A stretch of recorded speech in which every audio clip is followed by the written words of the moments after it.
Les points de vue sur l'actualité, c'est maintenant sur Europe 1. Avec Axel de Tarlet. Bonjour Axel. Bonjour Bruce. On revient sur l'émission hier soir, Capital sur M6 avec François Hollande comme invité. Le président a voulu faire de la pédagogie et montrer comment ces réformes allaient concrètement permettre le redressement de l'économie. C'est pas un exercice facile. Non, c'est pas facile et c'est vrai qu'à chaque fois on est quand même un peu resté sur sa faim.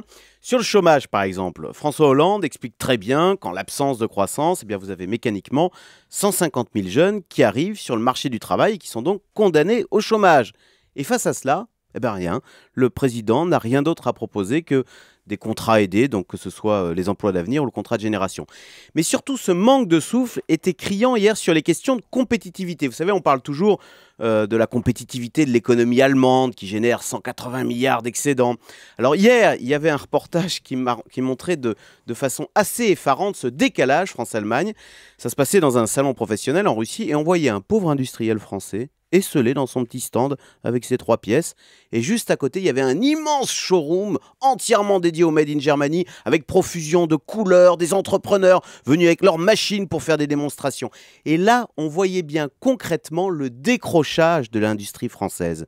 Et face à cela, retour plateau, réaction du président, et bien comme pour le chômage, rien de nouveau. François Hollande a mis en avant sa boîte à outils avec la baisse des charges de 4% ou encore l'accord de flexibilité dans les entreprises.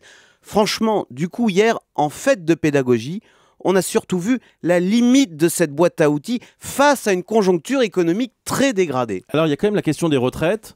Il a entrepris de réformer les retraites, le président. Il a donné quelques pistes hier. Oui, mais là aussi, on est resté sur sa faim. D'abord, il a dit pas de grandes réformes ambitieuses. On va se contenter de simplement jouer sur certains paramètres, avec certainement, on l'a bien compris hier, une hausse des cotisations retraite pour les entreprises. Ce qui, au passage, est justement contradictoire avec cette volonté qui vient de baisser les charges dans les entreprises. Bon, voilà. Donc, à vous entendre, François Hollande a tout faux. Non, soyons justes, ces réformes engagées vont dans le bon sens. Simplement, face à l'étendue des problèmes, eh bien, on a maintenant envie, on attend une deuxième vague. Et malheureusement, cette deuxième vague, eh bien, on ne la voit pas venir. Merci Axel de Tarlet.